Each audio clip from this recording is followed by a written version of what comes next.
In this video, there's a minimum of 75 Bible verses with prophecies and Bible codes that prove a flat geostationary Earth. I've grouped most of these verses into groups of 3, so I'm going to be counting down from 25 to 1. It'll make sense to you in a minute. And I've saved the best 2 for last, so let's start with some easy ones. Number 25, corners. Isaiah 11 verse 12, 4 corners of the earth. Revelation 7 verse 1, 4 corners of the earth. Revelation 20 verse 8, the 4 corners of the earth. You can't have corners on a sphere. That's because the earth is not a sphere. It's flat. Number 24, still earth. 1 Chronicles 16 verse 30, the world also shall be stable, that it be not moved. Psalm 96 verse 10, the world also shall be established, that it shall not be moved. Psalm 93 verse 1, the world also is established, that it cannot be moved. It's all consistent, clear as day. If the world isn't moving, then it's not spinning, and neither is it orbiting around the sun. Number 23, pillars. 1 Samuel 2 verse 8, for the pillars of the earth are the Lord's, and he has set the world upon them. Job 9 verse 6, and the pillars thereof tremble. Psalm 75 verse 3, I bear up the pillars of it.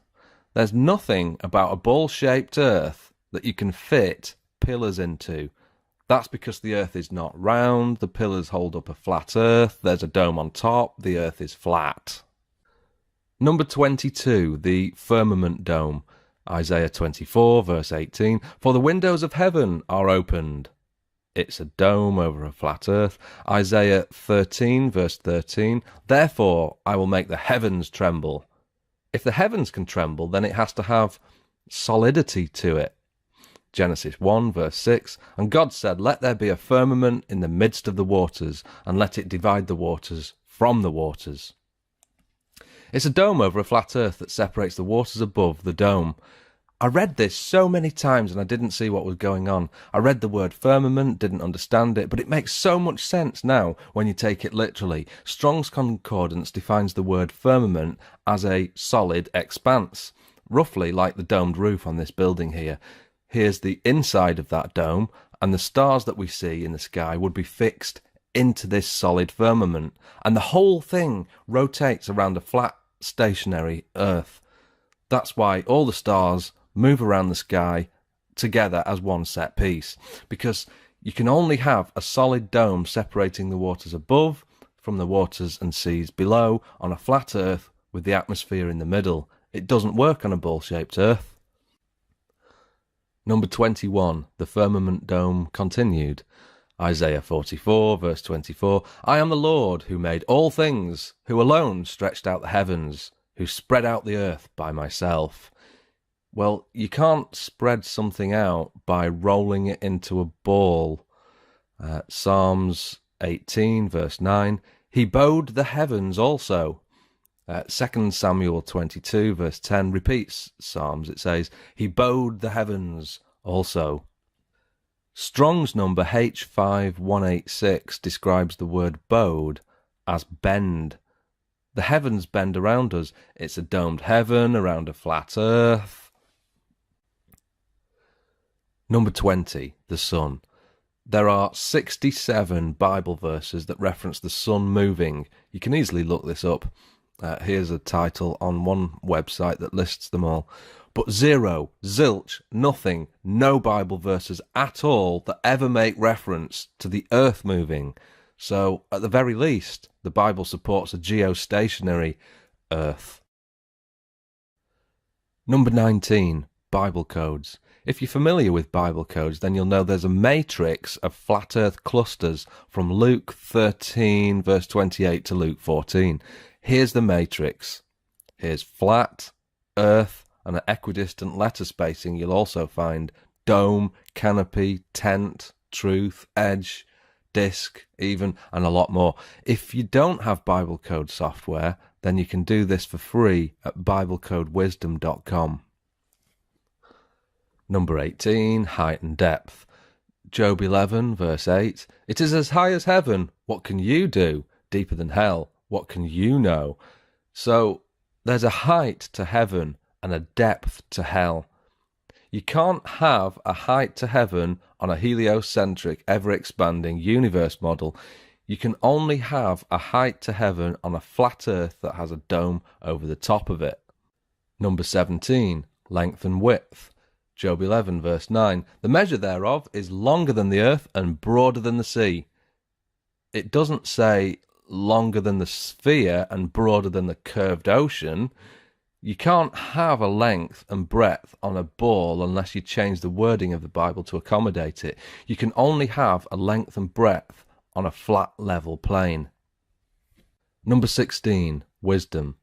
Colossians 2, verse 8 says, Beware lest any man spoil you through philosophy and vain deceit, after the tradition of men, after the rudiments of the world. 1 Timothy 6, verse 20, false science. 1 Corinthians 3, verse 19, For the wisdom of this world is foolishness with God. A ball-shaped world is wisdom to those that live in the world and get their information from TV or the education system. Wisdom of a global earth is literally foolishness with God. True wisdom is not taught in the education system, and neither will you find it on the 6 o'clock news. True wisdom is only found by carefully weighing up the options, and that's what we've been doing on this channel for the last few months, weighing up the evidence. Really try to understand what the Bible is saying here in these 3 verses, because it's telling us that the earth is flat, it's not round. Number 15, day and night. Job 26, verse 10. He has compassed the waters with bounds until the day and night come to an end. Well, that's interesting. Here's a flat earth map. The outer bounds are made of ice. The waters are literally compassed with an ice boundary. The sun goes around the earth like this. Both day and night can only come to an end where day and night meet the dome. Beyond the dome, time ceases to exist.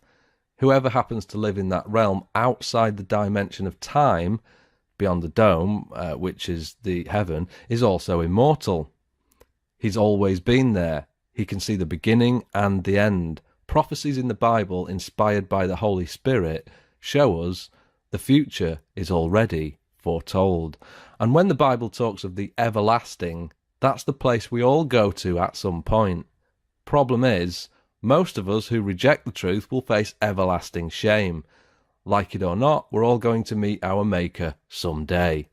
So day and night can't possibly come to an end on a ball earth model. That's because the earth isn't a ball, the earth is flat. Number 14, foundations. Job 38, verse 4. Where were you when I laid the foundations of the earth? Declare if you have understanding. As we've just seen, the foundations of the earth are pillars. Isaiah 48, verse 13. My hand also has laid the foundation of the earth, and my right hand has spanned the heavens. When I call unto them, they stand up together. If the heavens stand up at his command, then it's telling us here that the heavens are a dome, it's a solid dome, the earth is flat. Number 13, footstool. Isaiah 66, verse 1. The heaven is my throne, and the earth is my footstool. Matthew 5, verse 35, he's swearing, nor by earth, for it is his footstool. Acts 7, verse 49, heaven is my throne, and the earth is my footstool. This is what a footstool looks like. It's got 4 pillars. Here's another one. How exactly are you mistaking this for this? What footstool spins at 1,000 miles an hour? Number 12, desktop globe. Exodus 20, verse 4. Thou shalt not make unto thee any graven image, or any likeness of anything that is in heaven above, or that is in the earth beneath. Isaiah 42, verse 8. Neither my praise to graven images. It's also the second of the 10 commandments, so that rules out having a spinning globe on your desktop, because what's a spinning globe? It's a graven image that depicts the earth. Why was the commandment not to have those things? Because it indoctrinates without even speaking. The earth isn't a globe, it's flat. Number 11, the stars. Matthew 24, verse 29. The stars shall fall from heaven Mark 13, verse 25, and the stars of heaven shall fall. Revelation 6, verse 13, and the stars of heaven fell unto the earth. We've all been brainwashed into thinking the stars are massive and trillions of miles away. The Bible is telling us the stars are not massive, they're small, close, and they're going to fall to the earth. So the universe that we see up there is dome-shaped and small enough to contain all the stars that circle around the flat stationary earth. Number 10, the universe. This is the ancient Hebrew view of the universe. We've got the earth on pillars, Sheol down there, and a dome over the flat geostationary earth, and all the stars and the sun and the moon inside the dome going around the earth. That's why in Genesis 1 verse 14 it says, "Let there be lights in the firmament of heaven," not orbiting a Milky Way galaxy, no, inside the dome, the firmament. Number 9, sun circuit. Psalm 96 verse 10, "The world also shall be established, that it shall not be moved." King James Version. Equally, that verse could support a ball-shaped earth, but it eliminates the possibility of the earth going around the sun. Bear that in mind for a moment. Psalm 19 verse 6, talking about the sun, "His going forth is from the end of heaven, and his circuit until the ends of it, and there is nothing hid from the heat thereof." If the sun has a circuit, then the sun is not the centre of the solar system as we've been told. Critics will say, yes, but the sun is on a circuit. It circles the centre of our Milky Way galaxy. Well, if the Earth is established that it cannot be moved, but the sun goes around the Milky Way, then the sun would fly off away from the Earth and we'd never see the sun again. So when the Bible talks of the sun having a circuit, it's talking about the sun circuiting around a flat earth. Number 8, circle of the earth. So those who loosely read the Bible point to Isaiah 40 verse 22, which says, "It is he that sitteth upon the circle of the earth." And they use that verse to support a round earth. But there is a difference between a sphere and a circle. Isaiah knew the difference between a ball and a circle because he describes a ball in Isaiah 22 verse 18. So why did Isaiah not use the same word for ball when describing the earth in chapter 40? That's because the earth is not a ball, it's a flat disc shape with a dome on top and pillars underneath. Number 7, grasshoppers. Psalm 33 verse 14, "From the place of his habitation he looks upon the inhabitants of the earth." You can't do that on a 13.8 billion light year across universe. It's a dome. Isaiah 40 verse 22, "It is he that sits above the circle of the earth, and its inhabitants are like grasshoppers." If you're outside the expanding heliocentric universe, then we wouldn't resemble grasshoppers. The entire galaxy would resemble a speck. It's a dome over a flat earth. Number 6, deception. Matthew 24, verse 24, "If it were possible, they shall deceive the very elect." 2 Thessalonians 2, verse 3, "Let no man deceive you by any means." Ephesians 5, verse 6, "Let no man deceive you with vain words." So, if you are deceived about the ball-shaped earth, thinking a sphere is the truth, then you've got no chance of ever being able to understand the Bible. You're self-barred from all knowledge. If you take the view that the flat earth is a distraction, then what exactly is it distracting you from? What, celebrity gossip?